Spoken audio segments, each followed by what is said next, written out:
Yes. So, So this topic really came to light for me earlier this spring when I was at the LTC 100 conference. That's an invitation only long-term care group where senior executives get together. And they had me lead a panel of administrators, nursing home administrators, to talk about how the role of a nursing home administrator has changed over the last 10 years.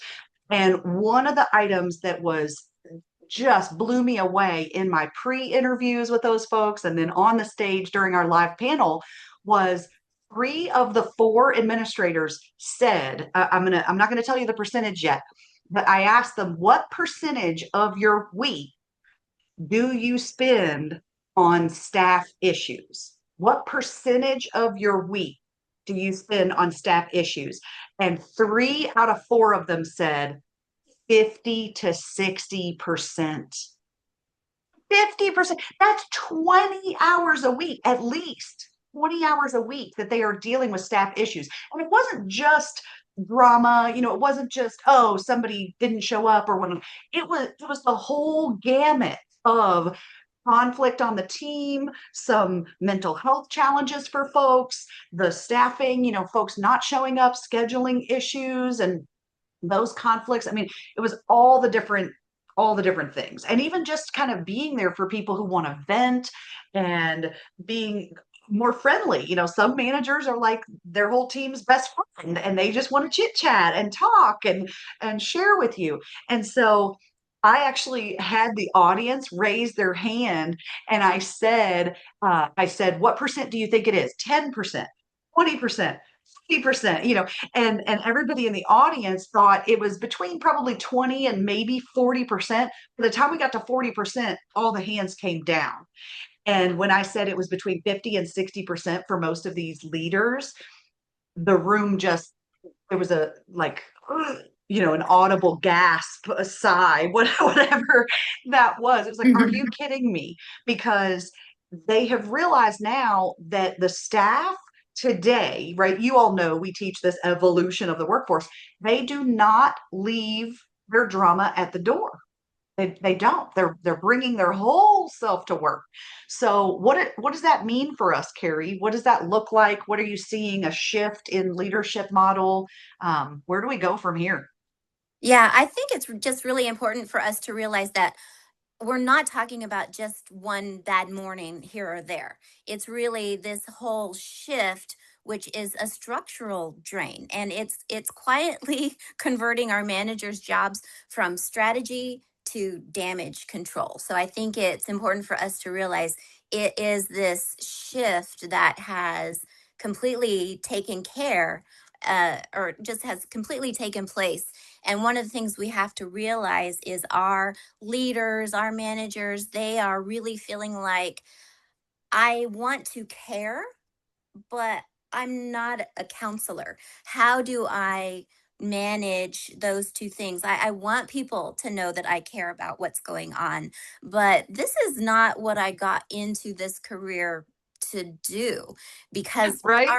yeah, our employees, they are bringing their raw personal issues into the workplace, and they're leaving our managers just torn between compassion and the deadlines. And I think that the really good leaders, they wind up kind of feeling guilty either way, and feeling like either I am caring for my people, or I'm actually helping to meet the deadlines and get things done. So I think one of the things we have to do is to give ourselves and give our leaders, our managers, sort of a permission slip that says, hey, I'm not trained for this. I'm not credentialed for this. I'm not even insured to handle somebody else's trauma. And attempting to do so really is a liability, both for them and for us.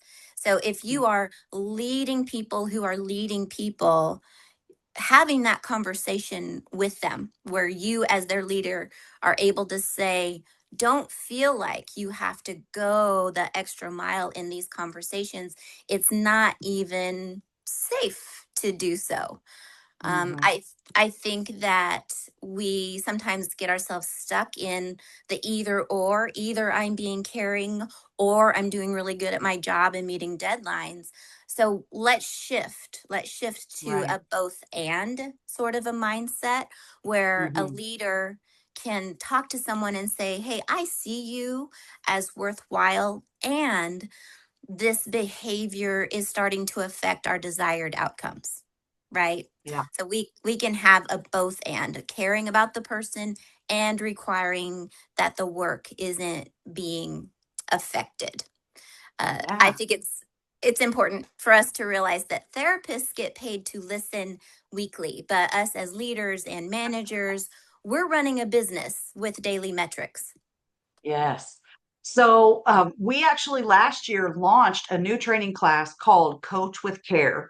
And it is about balancing empathy because you do care, right? We Mhm. do empathize with folks and want to help if we can within a reasonable way.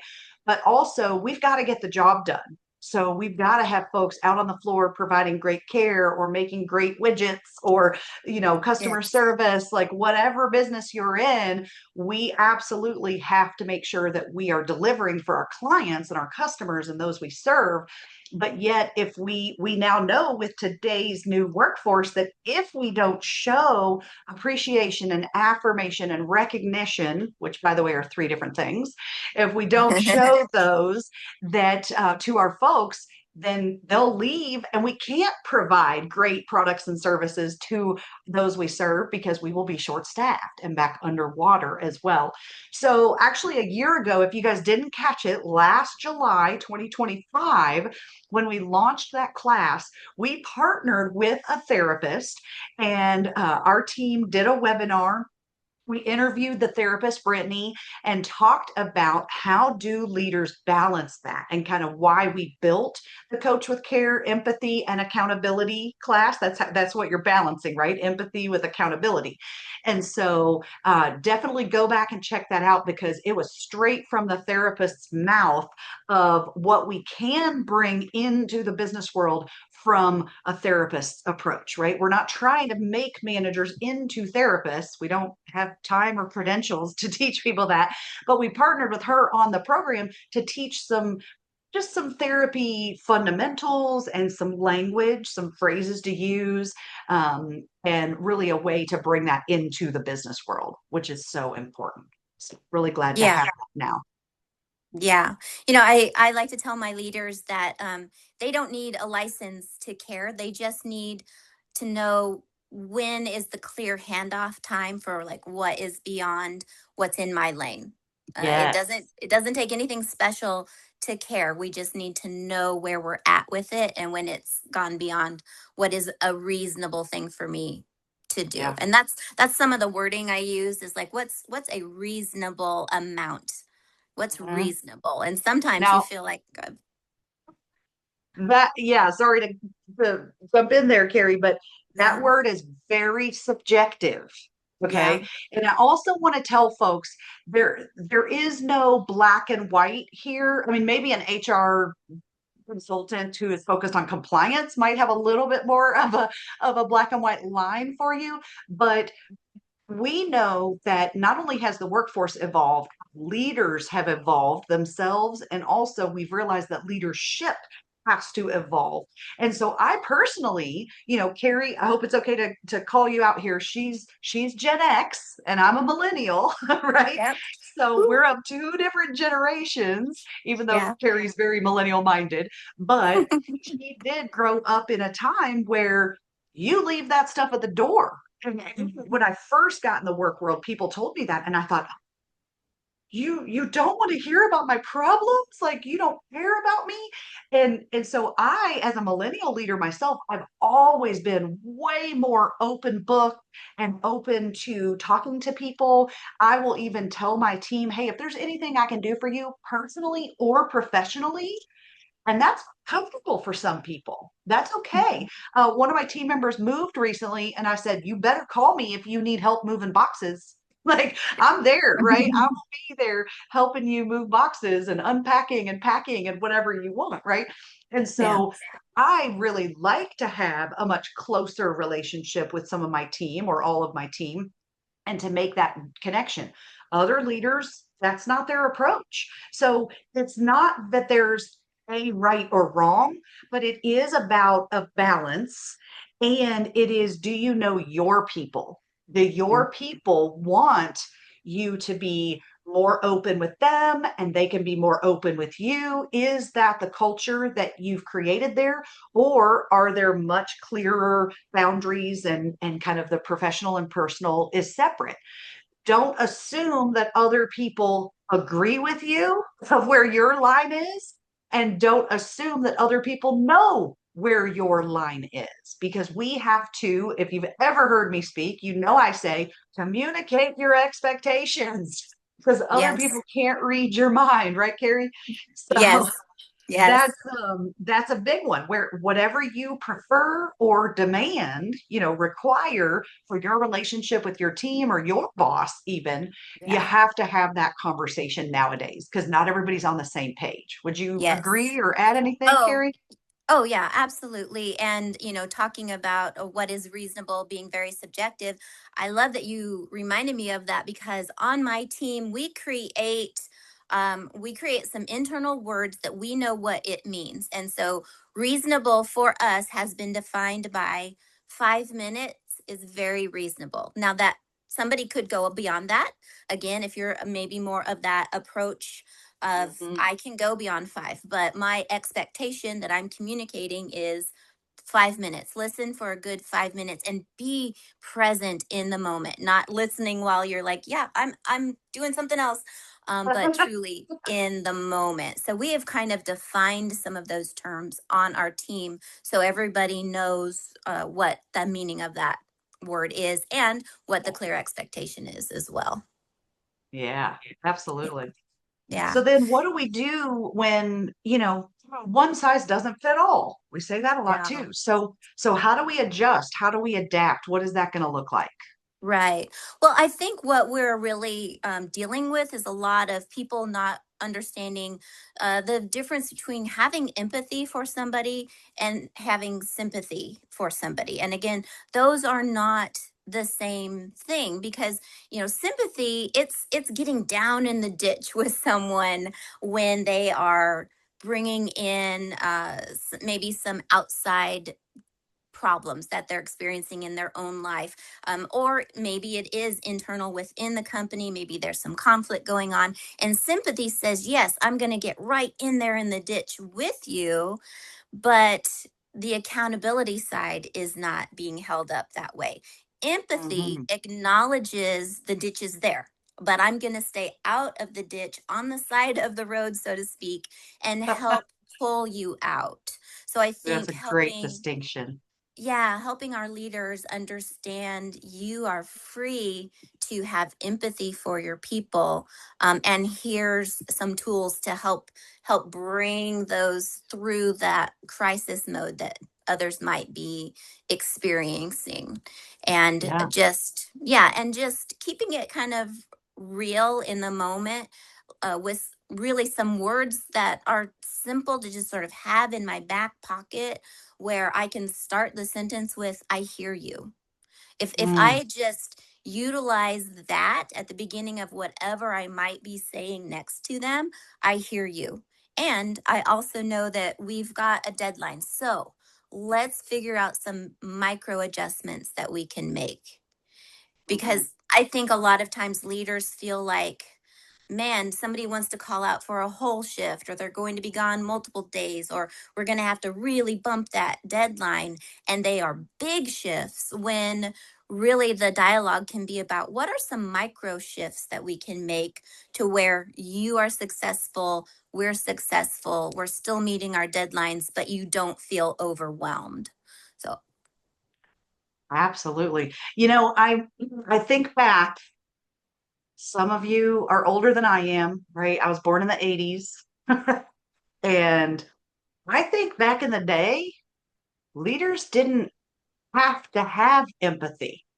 I mean, no. I do remember, luckily, I had really mostly great managers and leaders early in my career. But I do remember stories of and hearing managers of other people say, I do not care. That is not my problem. Get back to work. Yeah. You know, and the age old suck it up, buttercup, get over it, rub some dirt on it, get back to Yeah. work.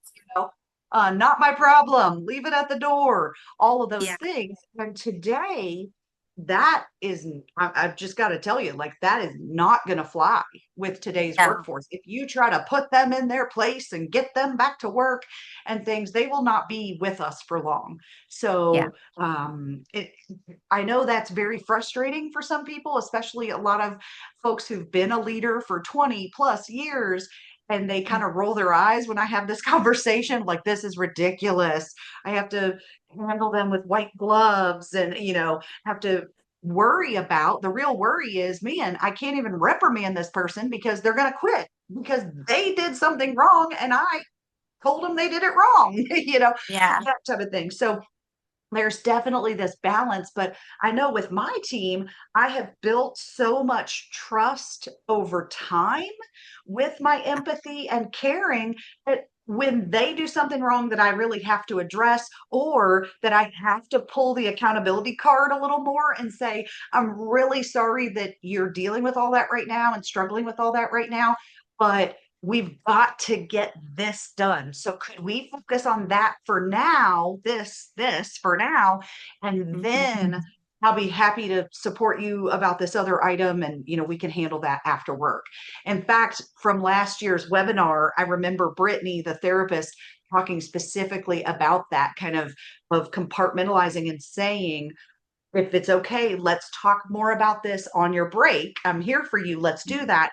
And for right now, she even highlighted it that a lot of people who are dealing with personal drama, work is a nice distraction and say, Yes. hey, I want to relieve you of having to deal with your toxic mom right now or your, babysitter issue for tomorrow. Let's figure that out a little bit later today. Right now, just let that sit on the back burner while we get our work done right now. And then after your shift, we'll figure it out together. Right. So she kind of had a really nice way of saying, let's get back to work. But I do still care. you Yes. know? Yes. Well, and I feel like kind of what you're talking about is situational leadership, where as a Yep. leader, I'm very aware of the situation that someone might be dealing with, but I'm Mhm. also very aware of the situation it's creating in the workplace, both Yes. missing deadlines, perhaps, or people not being fully engaged with what they are supposed to be doing, or even kind of the domino effect of what's happening now to the team. So being a situationally aware leader just means I am listening and I'm taking it all in, and then going to be able to just make some decisions based on that information that I've gotten. Looks Yeah, like we've got absolutely. Tiffany asking a question. Yeah, she said, what tips do you have for managing interpersonal drama when it's between team members? Because she's got a good point. We've been talking more about, personal Yeah. challenges and not the interpersonal. So yeah, Carrie, do you have any initial thoughts on what if it's two different people that are, at odds with one another? Yeah. Well, in our conflict class, how to resolve conflict in the workplace, a lot of it is from that standpoint of people within the workplace having their interpersonal communication go sideways. And a lot of it is, how do we separate fact from feeling? So, a lot of finding out, being curious, leaning in, asking questions, what's factually going on versus how do I feel about it? How do you feel about it? And getting the perspective of the different people so that we can really get below the symptoms, because the symptoms Totally. are, they're in conflict and they're creating miscommunication with each other and people on the team. So how do we find fact from feeling, and how do we get to the real root of the cause, not just address the symptoms? And I love to give them the tools to be able to have that conversation. Are they able to resolve some of it themselves? Too Yeah. many times people just don't realize, oh, I can sit down and talk to someone.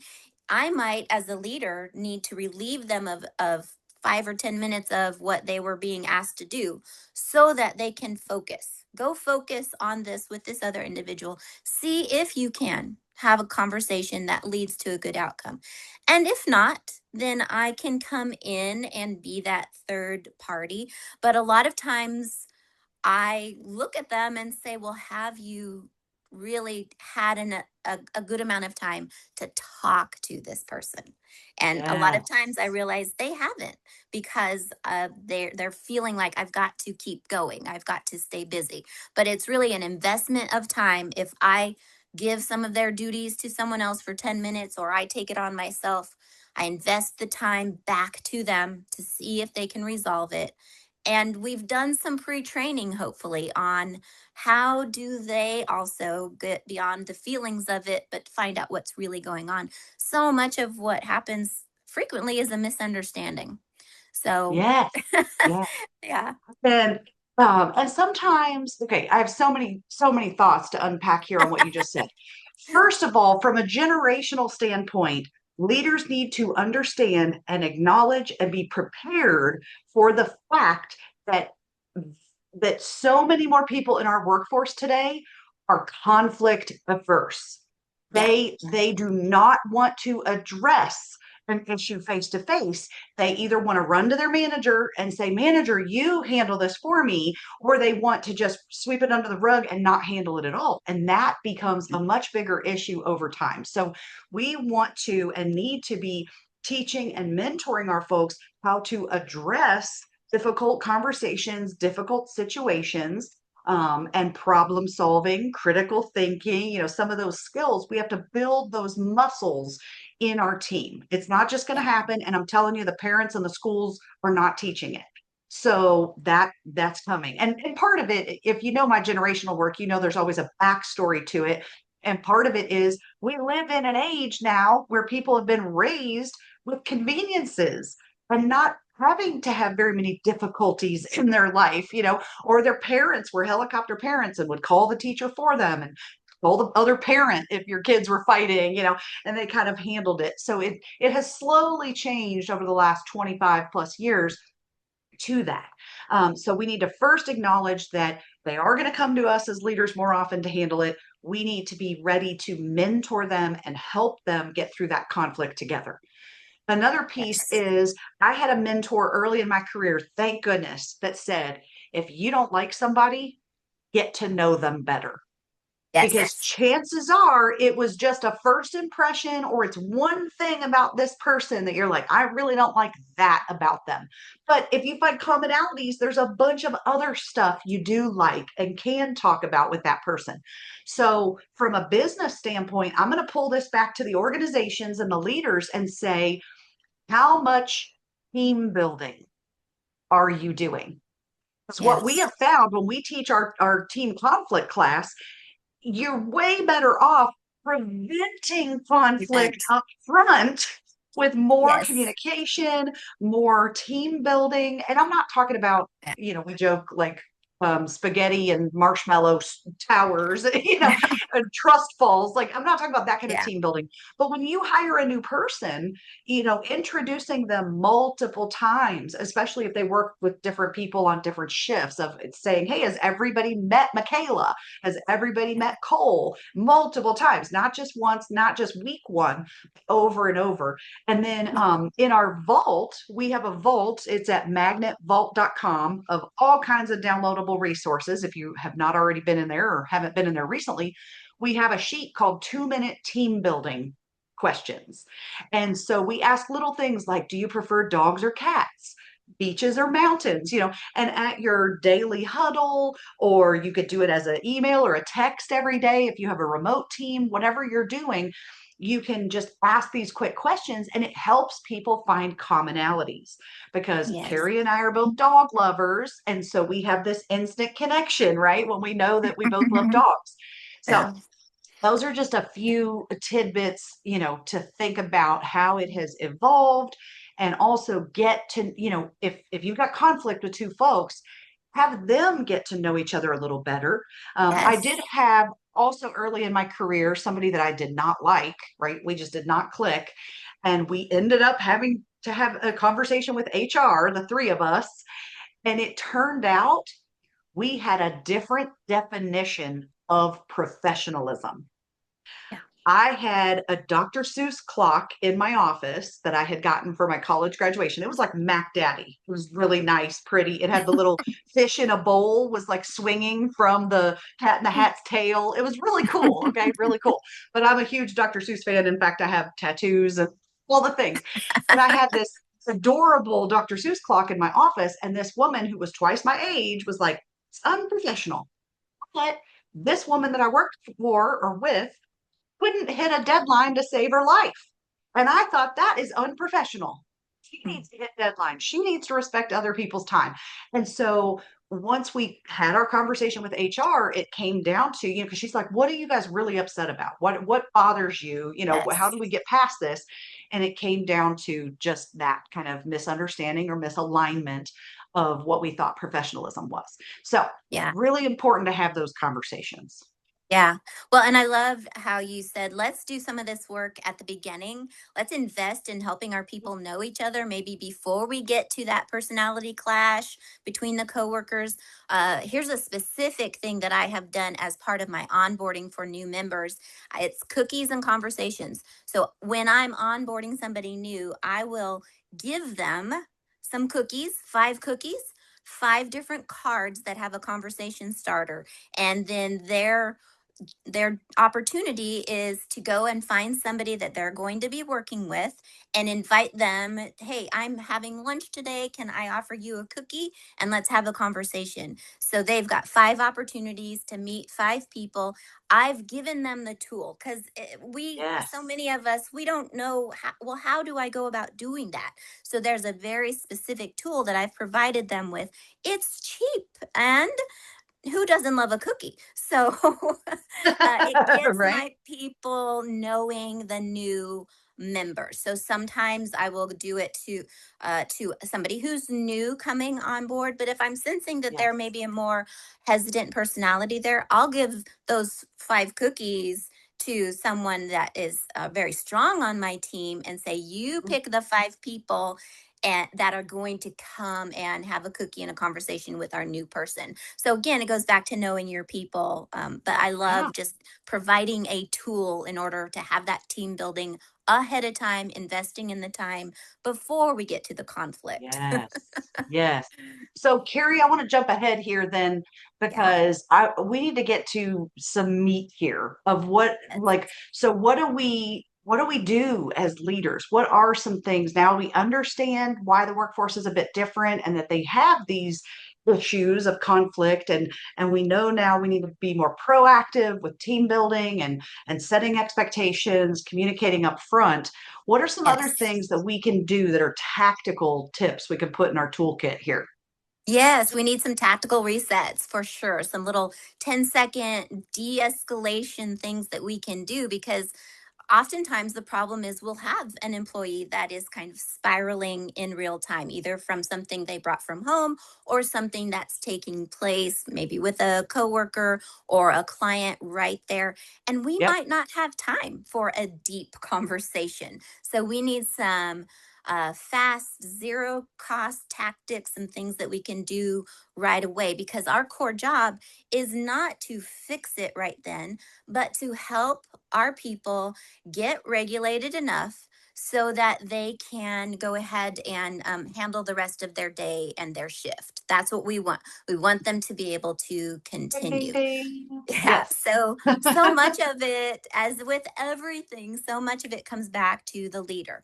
Us as the leader, we need to make sure first do a check in with ourselves and maybe we can just lower our own volume or our own pace because my calm will help co-regulate the other person who is experiencing that. And my default mode is high energy and I talk fast and I move fast, but many times that's not what they need to co-regulate. So I have to be intentional about saying, here's my opportunity to lower my volume, lower my pace, and set that tone because it will help co-regulate. And Yeah. sometimes too, just getting that person into a different pace and a different space. Maybe it's that I'm getting them off of the floor. Maybe they just need to be pivoted to a different place, and that will help them not spiral as much, especially if the issue is with another coworker. Can I, in that moment, just shift them? It's not a forever, it's just a for now type of thing. And that can often help decrease any kind of spiral that's going on. I also, Absolutely. yep, I also just want to let my leaders know that they can name something in observing what's going on without having to diagnose something. Because again, they're leaders, they're managers, they didn't sign up to be a counselor. So name it, don't diagnose it. They can observe. It appears, I might say, hey, it kind of looks like you're struggling a little bit right now. I haven't made any kind of clinical diagnosis. I haven't said, looks like you're having a panic attack, right? But Yeah.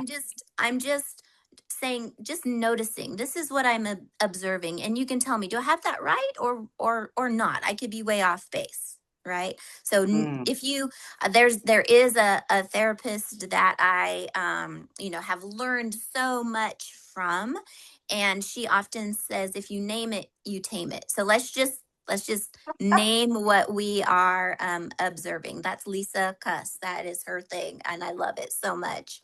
Um, I Nice. I also, here's another tactical reset that doesn't take long at all. Just give permission to step away.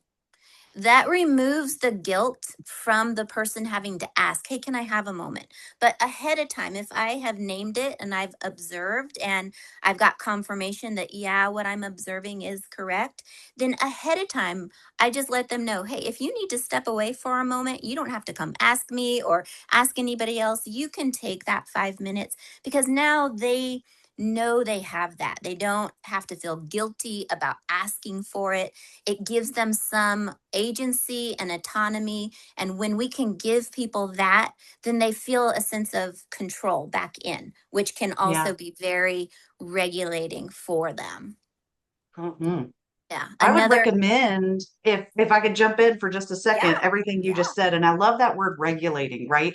'Cause there's a component of self-regulation of us lowering our tone and volume and pace, and Hmm. really helping with that. And then there's also the social regulation of, can we Yes. talk other folks off of an emotional ledge? And those are both parts of emotional intelligence. Yeah. So that's one of my favorite classes to teach is our EQ class. Mhm. And it's because if we are more aware that we can regulate our own emotional response, and be aware that our emotional response does impact our decision making and our team. Yes. It impacts the situation.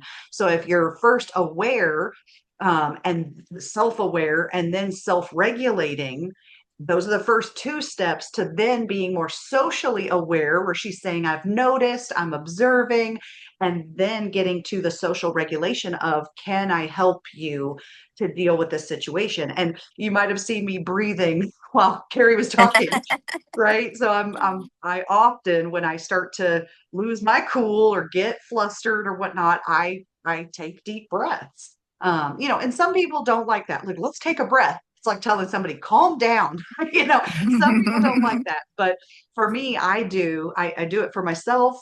I'll do it with my team, even some of my classes. Like, oh, we covered a lot. All right, let's take a little break. Let's breathe. That type of thing can really help. Just little things for yourself and for others to do that. But it kind of all comes back to improving and maintaining your emotional intelligence as a leader. Mhm. Yeah, Yes. Yes. Well, that's and awesome. kind of Well, along those lines too, a lot of times I like my first initial reaction, or not even reaction, my first word needs to be a breath, so that I'm not just launching in. Like, just take a Not a breath bad idea. before, yes, before I start launching in, especially if I'm feeling like, oh, wait, now I am the one who has some spiraling emotions here. So, Yes, again, it yes. all just comes back to us. Yeah. I feel like, at least personally, a lot of times I need to solve this right now in the moment. But Hmm. another tactical reset can be just delaying the problem solving, not forever, and it's not avoidance, but it's taking the pressure off having to have an answer right now on the spot for this. We can Yes. just acknowledge, hey, this is going on. It seems like it's bigger than we can solve right now. So let's set a time where we're going to be able to address this. So Yeah. it gives me that, but I also want to give my leaders as much of their ability to be able to. You don't have to solve this right now, because again, that just creates more and more pressure for people. Yeah. So I need to take a moment before I let Carrie give you more tactics here. I have to get on my soapbox for a moment, and I'm going to talk to my executive friends here. Okay. Mhm. Because if you are in a seat, and if you're not an executive, maybe you could take this up the chain to your executive team if you're able to have this conversation. But I am talking over and over and over with executives right now about their leaders burning out. Their leaders cannot be great leaders for their team and really check in with people and deal with conflict in an effective way because they're overloaded. And I have got to tell you that if you remember what I said earlier, leaders are telling me they are spending 50 to 60% of their time dealing with this stuff. By the way, I didn't tell you what the fourth administrator did. Three of them said 50%.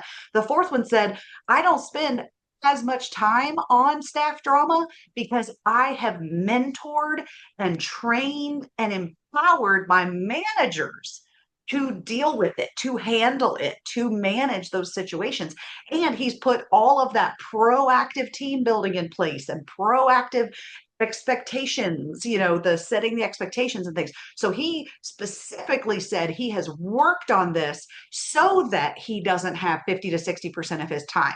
So I say that because whether your leaders, executives, whether your leaders are spending the 50 to 60% of their time on drama and issues and staffing, conversations, or they need to be training and empowering and practicing these things.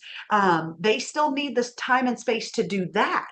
Even if, we're going to be more proactive, that's great. But where's that time going to come from to do more team building and really bring this into their leadership model and have that training for them?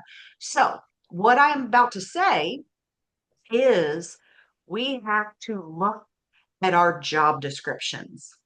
What I have found when I look at job descriptions for many leaders, especially in healthcare, for example, there are certain line items on that job description that have ballooned over time. So another one that has ballooned beyond just take care of your people, manage your staff and handle team conflict or whatnot. Another one is in like recruiting, that people tell me they used to spend 10% of their time on recruiting as far as posting jobs, looking at applications, scheduling interviews. And now they're telling me they're spending 30 to 40% of their time on recruiting and onboarding those new hires. And so just a few of their bullet points on their job description have ballooned so much, they alone take up plus percent of their job.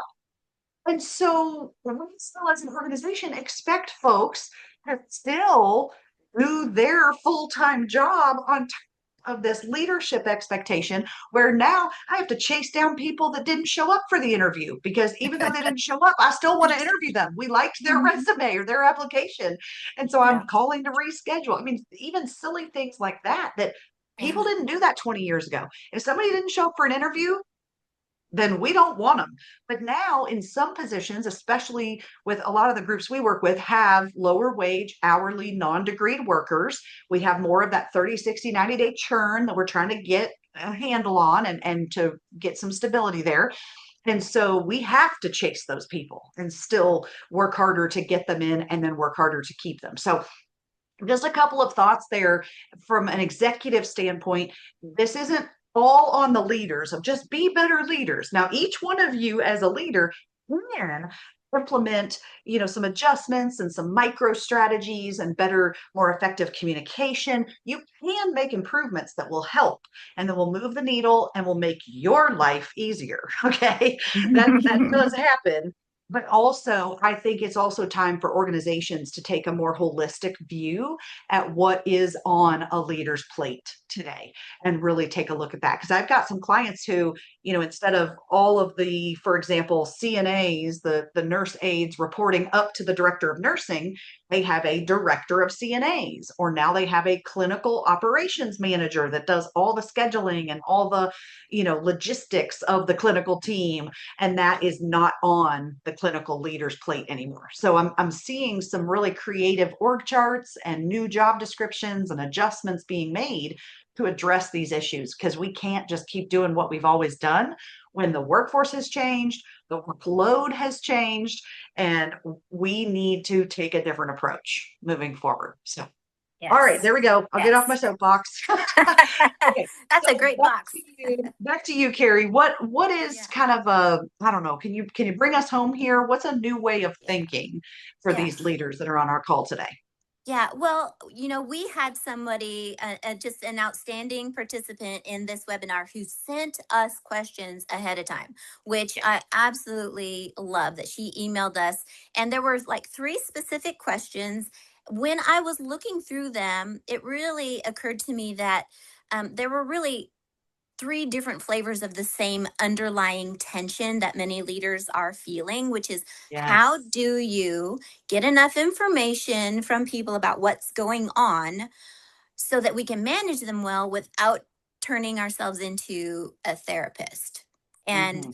I wanted to make sure that we kind of addressed that. And I think it does sort of culminate everything we've been talking around Yeah. today, because it's really important for us to realize that we can say to someone, I don't need to know all of the details about what's going on. That is yours to keep private. What I do need is a heads up if this is something that might affect your schedule or your attendance for a Yeah. while so that we can get ahead of it instead of scrambling. So by Hmm. having that conversation with them, I've let them know that they can tell me what they need to know, but I've also sort of set up the mindset that not every detail is appropriate for here. I don't even need to know all of those. But if it's going to begin to affect you and the schedule and the other people, let's talk about it now. Let's try to get ahead of this. So I think Hmm. that for many, many leaders, staying out of that trap of becoming a therapist or a counselor is letting them know that I don't need to know everything. I just need to know a few key pieces, and for us to be able to then bridge the gap with them and kind of have an ask that is framed as a collaboration, not a command, where Yeah. we can say, hey, I want to figure this out with you. What's a workable version of your okay at work? What does that look like this week? Doesn't have to be perfect, just workable. What would help you? So now Right. I've invited them into the problem solving, and I'm not just commanding them, uh, because that does not always work. This workforce generation that we have right now, they want to collaborate, they want to co design. So bring them in to help them co design their own accommodation.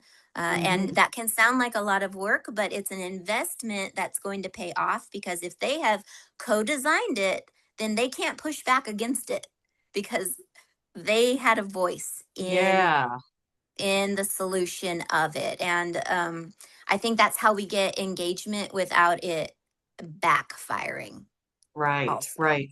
And Carrie, you have a great analogy about honey and vinegar here. So I'd love to hear it and share it with the team.